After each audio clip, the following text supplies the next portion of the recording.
My name is Ethan Walker, and the first time I realized I loved Claire Reynolds, she was standing at the head of a glass table, telling 12 executives to leave her office.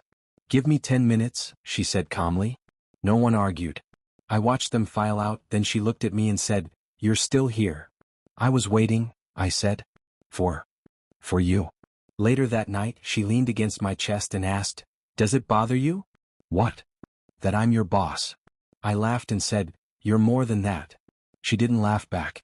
At work she called me Ethan. In private she called me mine. I told myself that meant something. I told myself love didn't care about titles. "Don't stay late tonight," she said one evening. "Big meeting tomorrow?" I asked. "Yes. Want help?" She paused just a second too long. "No," she said. "I've got it." I noticed things like that. Small pauses. Locked drawers. Meetings I wasn't invited to. When I asked, she smiled and said, "You worry too much." "So I shouldn't?" I asked. "You should trust me," she replied. In bed, she traced circles on my arm and said, "You know I'm under pressure." "I know," I said. "You know this company is my life." "I know. And you're okay with that?" "I'm with you," I said. At work, Marcus Hale leaned close one afternoon and whispered, "Careful, man." "About what?" I asked. He smirked. "Mixing business and pleasure." Claire walked by, eyes forward, pretending she hadn't heard. During board meetings, I waited for her eyes. When I spoke, she nodded but never defended me. "Any objections?" the chairman asked once. Silence. I waited. Claire folded her hands. Afterward, I asked her, "Did I say something wrong?" She said, "It wasn't the time." "There's never a time," I replied. She looked at me then, sharp and distant. "Ethan, don't make this complicated." I told myself strong women didn't apologize. I told myself power made people careful. "You trust me, right?" she asked one night. "Always." "Even if things get messy?" "I'm not going anywhere," I said. My friend Lena wasn't convinced. "She controls your paycheck," Lena said. "She doesn't control me," I replied. "She controls the room you walk into every day." "I love her." "That's not what I asked." When I brought Claire coffee one morning, she whispered, "You shouldn't be seen with me." I joked, "What, afraid of rumors?" She didn't answer. That night I said, "Sometimes I feel invisible at work." She turned away and said, "You're sensitive. I just want to know where I stand." "You stand with me," she said, flat and final. I believed her because believing her was easier than the truth. Because love felt safer than doubt. Because loyalty felt like armor. The last thing she said before everything changed was, "Whatever happens, stay quiet." I asked, "Why?" She kissed my forehead and said, "Because silence keeps people safe."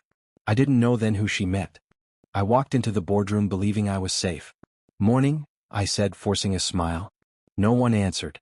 Marcus stood near the screen and said, "Let's begin." Claire sat at the far end, hands folded, eyes unreadable. I took the empty chair beside her and whispered, "What's this about?" She didn't look at me. Marcus clicked the remote. "We've uncovered serious concerns." "Concerns about what?" I asked. "About Ethan Walker," he said. I laughed once. "This is a joke." "No," Marcus replied. "This is evidence." Slides appeared. Missed deadlines. Emails taken out of context. Numbers twisted. "That's not true," I said. "Claire, you know that's not true." She stayed still. A board member asked, "Did you authorize these changes?" "No," I said. "I followed protocol." Marcus cut in. "He's lying." My heart started racing. "Claire," I said quietly, "say something." Seconds passed. 1, 2, 3. She inhaled, then exhaled. "We need to hear all sides," she said. Marcus nodded. "Of course. And the full picture shows disloyalty." "Disloyalty?" I repeated. "I built half these systems." Another slide appeared. A private message. "That was taken out of context," I said. "You know that." Claire's jaw tightened. I leaned closer. "Claire, please." She stared at the table. A man across from me said, "This is serious." "I know," I replied. "That's why she needs to speak." Silence filled the room. My pulse thudded in my ears. Marcus said, "The company can't afford this risk." "Risk?" I said. "I'm not a risk." The chairman cleared his throat. "Ethan, we've decided to terminate your position." "What?" I stood up. "You can't be serious." "It's effective immediately," he said. I turned to her. Claire, tell them. She finally looked at me. I'm sorry, she said. That was it. No defense. No truth. Security appeared at the door. Please escort him out, Marcus said. I grabbed my bag and said, you're making a mistake. No one responded. In the hallway my phone buzzed. I texted her, why didn't you stop it? No reply. That night I waited outside her apartment. She opened the door and froze. Ethan, this isn't a good idea. You let them destroy me, I said. She stepped back. Lower your voice. Did you believe him? I asked. She said nothing. Was I ever more than convenient? She looked away. Say it wasn't real, I said. Silence. I laughed, shaky and hollow. That's your answer. She whispered, I did what I had to. And I was the cost, I said. She didn't deny it. I walked away knowing the truth. Her silence wasn't weakness. It was a choice. I woke up at 3 in the morning and checked my phone like something had changed. Nothing had. No missed calls. No messages.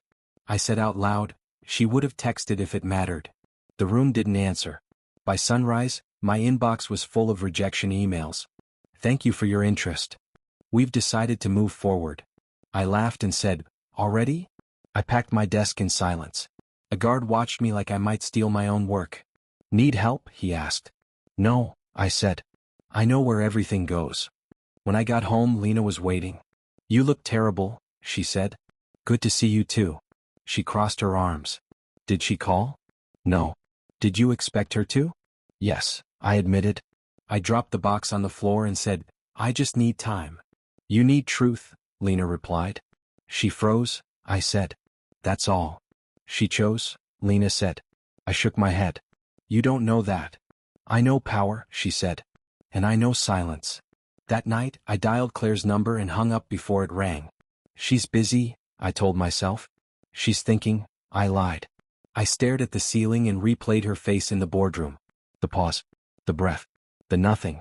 I whispered, why didn't you fight? No answer. The next morning I sold my watch. The clerk said, hard times. Temporary, I replied. I skipped meals and called it focus. I skipped showers and called it exhaustion. Lena sat beside me and said, you didn't lose your value. I lost everything, I said. You lost her illusion, she replied. I snapped, stop talking about her. She's the reason you won't talk about you, Lena said. That night I dreamed of the boardroom again. In the dream I screamed. In real life I stayed quiet. I checked my phone at 2 a.m. Still nothing. I opened our old texts.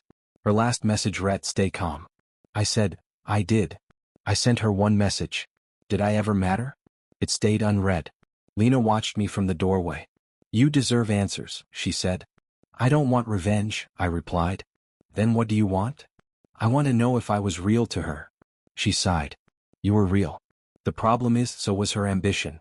I stared at my reflection and said, I don't recognize myself. Lena answered, that's what betrayal does. I tried applying for jobs I was overqualified for. One interviewer said, you seem unstable. I smiled and said, I'm just honest. At night, I practiced conversations in my head. Why didn't you speak? Was I disposable? Did you love me at all? None of them ended well. Lena said, you're stuck. I'm processing, I argued. You're waiting, she corrected. For what? For her to explain. I shook my head. I don't need her. You're lying, she said gently. I sat on the floor and said, I gave her everything. You gave her loyalty, Lena said. She gave you silence. I laughed once, bitter and sharp. That sounds dramatic. That sounds accurate, she replied. When she left, the apartment felt smaller.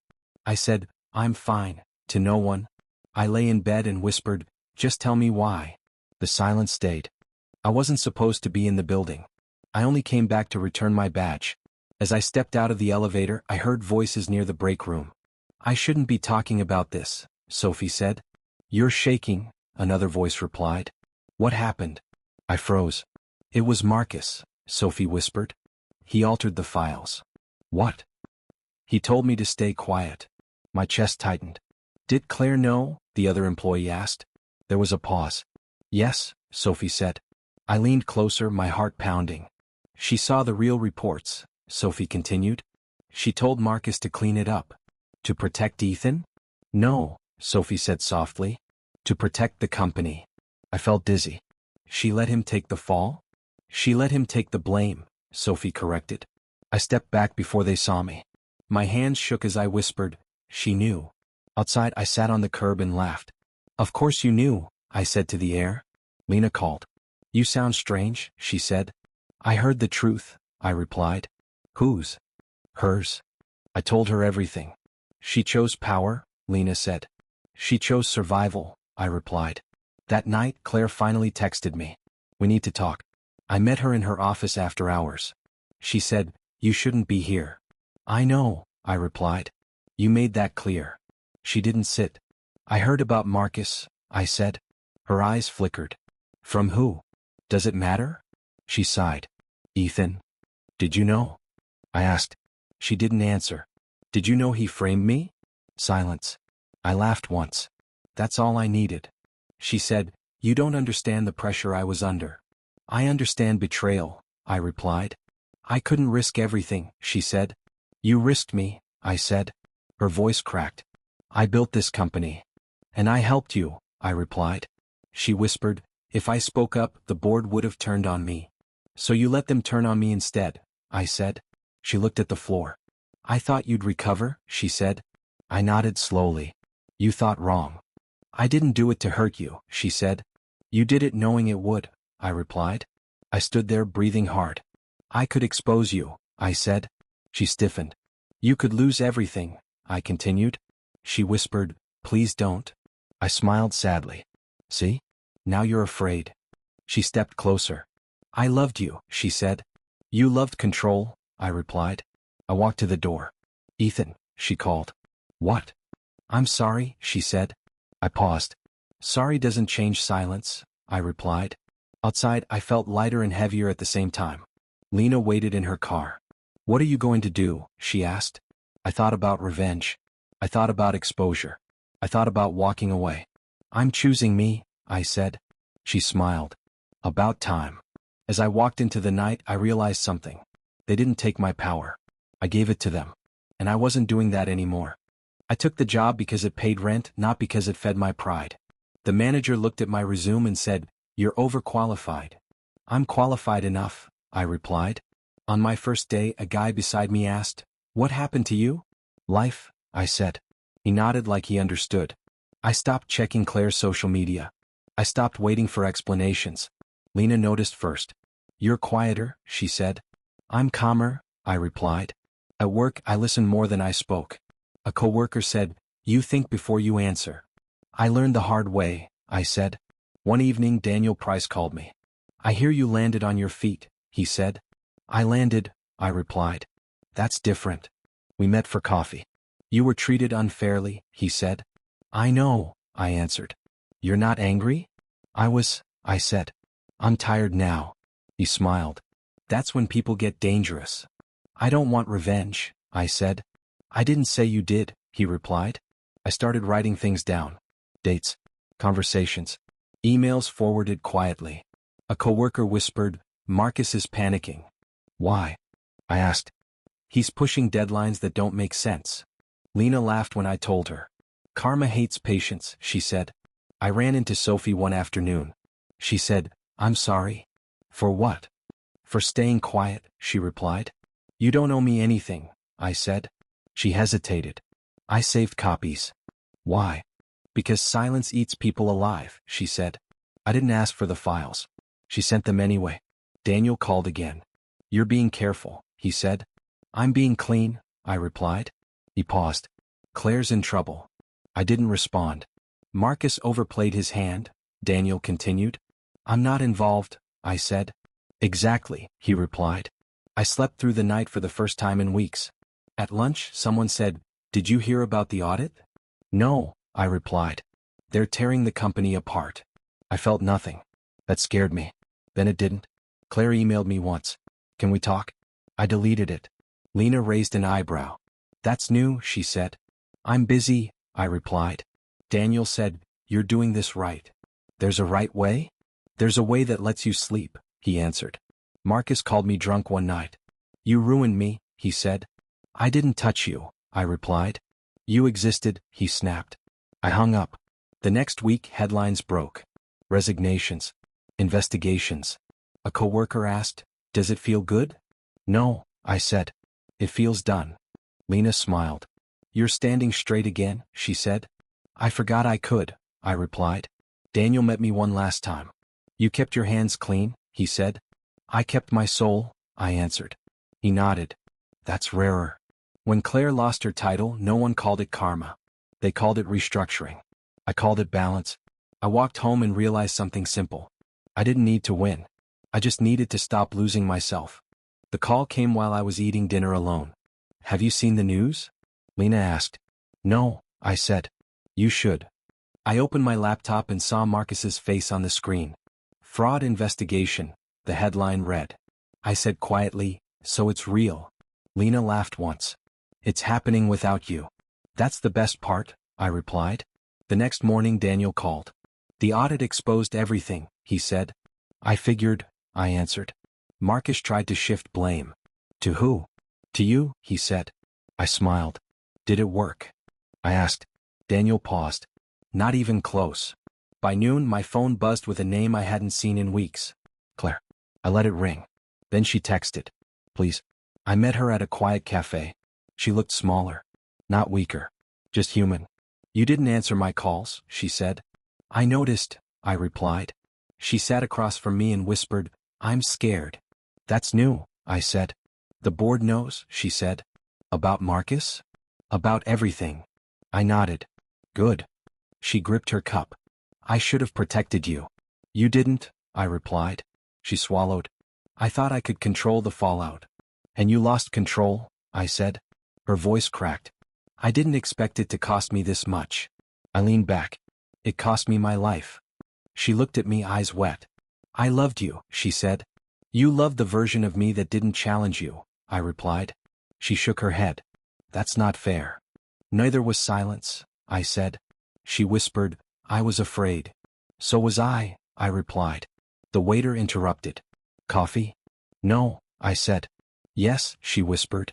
She stared at the table and said, "Marcus is finished." "I know," I replied. "They're asking me to step down," she said.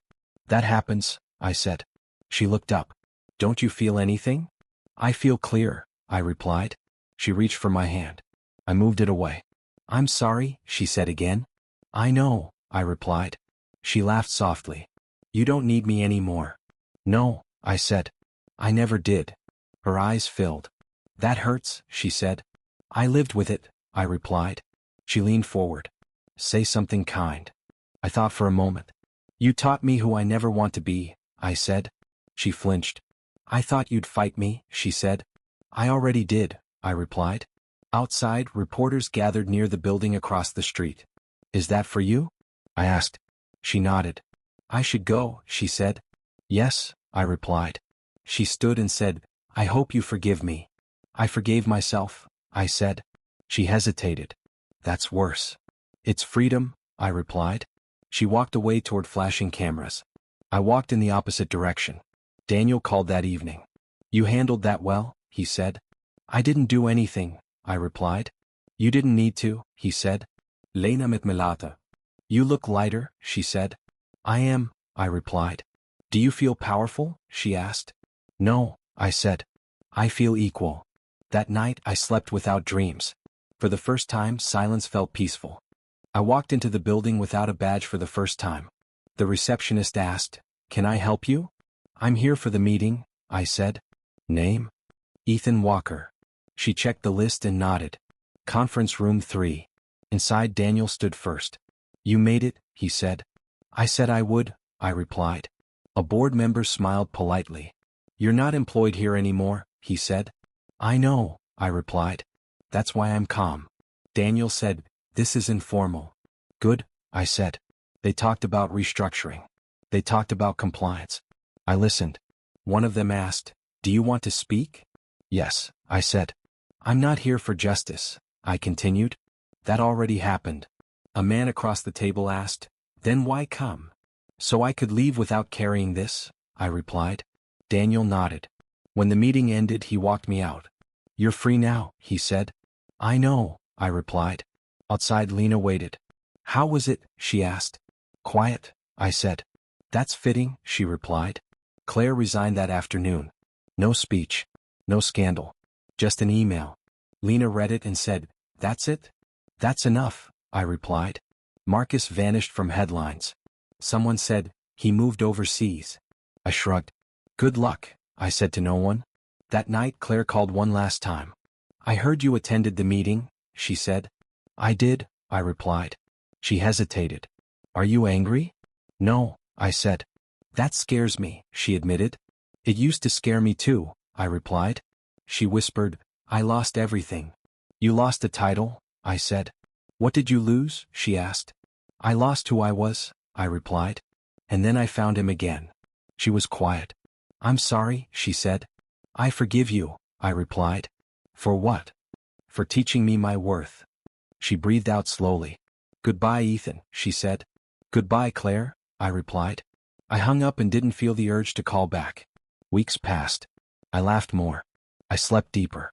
Lena said, "You're different." "I'm honest," I replied. One morning she asked, "Do you regret loving her?" "No," I said. "Why not?" "Because love showed me my limits," I replied. I walked past the building once more. I didn't slow down. I said quietly, "You didn't break me. Betrayal didn't end my life. It edited it. I became someone who doesn't beg for silence. Someone who listens to it." I kept walking, lighter than I'd ever been, finally proud of the man I chose to become.